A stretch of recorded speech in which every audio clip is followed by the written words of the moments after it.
મહેમાની ભડલીની ઊભી બજાર વીંધીને ઘોડેસવાર ચાલ્યો જાય છે. એના ભાલાના ફળામાં જુવારનો એક રોટલો અને ડુંગળીનો એક દડો પરોવેલા છે. અસવારના હોઠ મરક મરક થાય છે. ચોરે બેઠેલો કાઠી ડાયરો આ કૌતક જોઈ રહ્યો. બધાના મોં કાળા મસ્ત થઈ ગયા. સૌને લાગ્યું કે મહેમાન કંઈક મર્મ કરતો જાય છે. કોઈએ વળી વધુ પડતા કૌતકના માર્યા પૂછ્યું, આપા ચિત્રા કપરડા, આ ચાળો વળી શું ઉપડ્યો છે? અસવારે ઉત્તર દીધો, એ બા, આ તો આપા ભાણની મહેમાન ગતિ. ભડલીની સરભરા ભારે વખાણમાં છે ને બા, એટલે ત્રણે પરજુમાં એનો રૂડો નમૂનો દેખાડવા લઈ જાઉં છું. ભડલીનું નાક વાટતો વાટતો એ ચિત્રો કરપડો ગામડે ગામડાની ઊભી બજારો વીંધી ને કણબાવ ચાલ્યો ગયો. કોણ જાણે કોની ભૂલ થઈ કે કોઈ દિવસ નહીં ને આજે જ ભડલીના દરબાર ભાણ ખાચરના ગઢમાં ચિત્રા કરપડાનું ભાણું ન સચવાણું. ભાણ ખાચર ઘેરે નહીં અને કોઈકે કરપડાને ડુંગળી રોટલો પીરસ્યા. ભાણ ખાચર જ્યારે ઘેર આવ્યા ત્યારે બાઈએ વાત કરી કે ચિત્રો ડુંગળીને રોટલો ભાલે ચડાવીને આપણા ખોરડાને ફજેત કરતો ગયો. ભાણ ખાચર ખીજાયા. બાપડો એક ગામડીનો ધણી મારી આબરૂ ઉપર હાથ નાખી ગયો. એટલું બોલી ને એણે વેર લેવાનો વિચાર કર્યો. પણ કંઈ માથાવાઢીએ એવા વેર થોડા વળે છે. તલવારના વેલ તલવારથી લેવાય અને રોટલાના વેર રોટલાથી. ચિત્રે કરપડે ઘેર જઈને પોતાની કાઠિયાણીને ચેતાવી દીધી, ધ્યાન રાખજે, ભાણ ખાચર નાક કાપવા આવશે, લાખ વાતે આવ્યા વિના નહીં રહે. બાઈ કહે, ફિકર નહીં. તે દિવસથી રોજે રોજ ગામના કાઠીઓના ઘેરે ઘેર ચૂલામાં અગ્નિ તૈયાર જ રહે. દહીંના પેંડા, દૂધના દોણા, દળેલી સાકર અને ચૂલે મૂકવાના ચોખા તૈયાર રહે. સાજણી ભેંસો પણ હાજર રાખે અને ચિત્રો કરપડો પણ ફેરો કરવા જાય ત્યારે સાકર ચોખા સિવાય બીજું કાંઈ લૂંટે નહીં. એકવાર ચિત્રો ફેરે ચાલ્યો, કહેતો ગયો, ભાણ ખાચર આવે તો મારા આવતા પહેલાં રજા દેશો નહીં. બીજે દિવસે બરાબર મધ્યાહુને ભાણ ખાચરે 100 ઘોડે આવીને પૂછ્યું, આપો ચિત્રો છે ઘેરે? ઓરડેથી આવીએ કેવરાવ્યું. કાઠી તો ઘરે નથી, પણ કંઈ ઘર હાર્ય લેતા નથી ગયા. ભાણ ખાચર જો જાય તો એને સૂરજ દેવળની આણ છે. ભાણ ખાચરને તો એટલું જ જોતું હતું. કાઠીઓએ આવીને 100 અસવારોના ઘોડા ગામમાં ઘેર ઘેર બાંધી લીધા. લીલાછમ બાજરાના જોગાણ ચડાવી દીધા. કસુંબો વટાવા લાગ્યો અને બીજી બાજુ ગામના કાઠીઓને ઘેરે ઘેર સળગતા ચૂલા ઉપર ચોખા ને લીલું શાક ચડી ગયા. અહીં જ્યાં અમલની અંજલીઓ આપવાના સમ, મારું લોહી વગેરે સોગંદ આપી આપીને પીવરાવી દીધી, ત્યાં તો ખવાસ બોલાવવા આવ્યો, છાસ પીવા.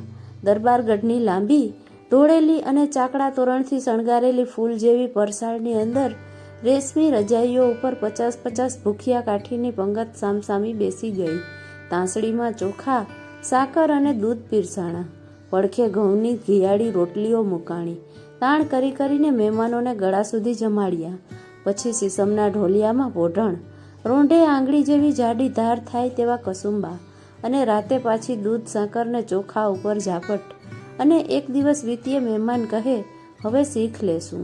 આઈ કહે, બાપ, જો જાવ તો કાઠીનો અમને ઠપકો મળે. બીજે દિવસે પણ સવાર, બપોર અને સાંજની 3 ટંક કાઠિયાણીઓએ પોતાની તમામ કળા કારીગરી ખર્ચી નાખી ને પેપડીના, બાવળના, પરડિયાના, હાથલાના થોરના, પરબોરડિયાના, મીઠાના અને દૂધના ફીણના એવા ભાતના તો શાક બનાવીને ખવડાવ્યા. મહેમાનોને ડુંગળીનો દૂધપાક કરીને જમાડ્યો. માથે ભાત ઉપડે એવા સાકરના રોટલા બનાવ્યા. ચોખાની બરજ, સેવની બરજ અને હરીસો રાંધ્યો. કોણ જાણે એવો તે ઓપ એ હરીસાને આપ્યો કે એના ચાસલામાં માણસનું મોં દેખાય. કાઠીઓ ખાવા બેસતા ત્યારે આંગળા કરડતા અને કોઈ શાક પાંદડાને તો ઓળખી જ શક્યા નહીં. એમ 3 દિવસ વીત્યા, પણ મહેમાનગતિમાં જરાય મોડપ કહેવાય એવું આપા ભાણને ક્યાંય ન લાગ્યું. એણે 2 હાથ જોડી ને ઓરડે કહેવરાવ્યું, આઈ, હવે તો હદ થઈ. ચિત્રાના ખોરડાની ઓળખાણ હવે તો પૂરેપૂરી થઈ ગઈ. હવે રજા આપો. આઈએ જવાબ મોકલ્યો, આપા ભાણ, તમારે ઓરડે તો જોગમાયા કમરીબાઈના બેસણા છે. અમે તો રાંક કાઠી કહેવાઈએ. ગજા સંપત પ્રમાણે રાબછાસ પીરસી છે અને તમે મોટું મન રાખી ને અમારી પરણાગત લીધી એ તમારી શોભા વધે. 100 ઘોડે ભાણ ખાચર ચડી નીકળ્યા. આવ્યા તા તો વેર લેવા, પણ આ તો ઉલટું પોતાને માથે વેર વાળ્યું. ત્યાં સીમાડા ઉપર જ કરપડો મળ્યો. સામસામા રામ રામ થયા. ચિત્રો કહે, બા, ઘોડા પાછા ફેરવો. ભાણ ખાચરે 2 હાથ જોડ્યા. કહ્યું, આપા 3 દિવસ થઈ ગયા અને આઈએ કંઈ બાકી નથી રાખ્યું. અરે વાત છે કંઈ? ભાણ ખાચર જેવો કાઠી બાયડીનો મહેમાન બનીને વયો જાય.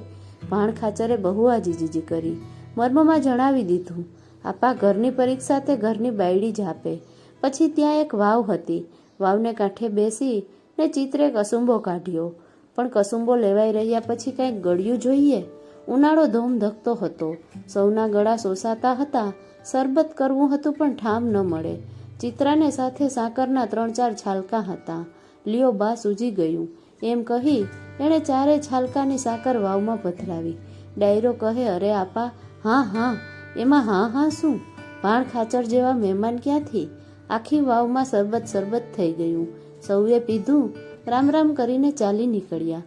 ચાલતા ભાણ ખાચર બોલ્યા, બા ચિત્રો રોટલા વીંધે એ પરમાણ. મિત્રો, ઝવેરચંદ મેઘાણી રચિત આ વાર્તા તમને કેવી લાગી તે કમેન્ટ કરી જરૂરથી જણાવજો. અને જો પસંદ આવી હોય તો આ વિડીયોને લાઈક કરજો અને વધુમાં વધુ શેર કરજો.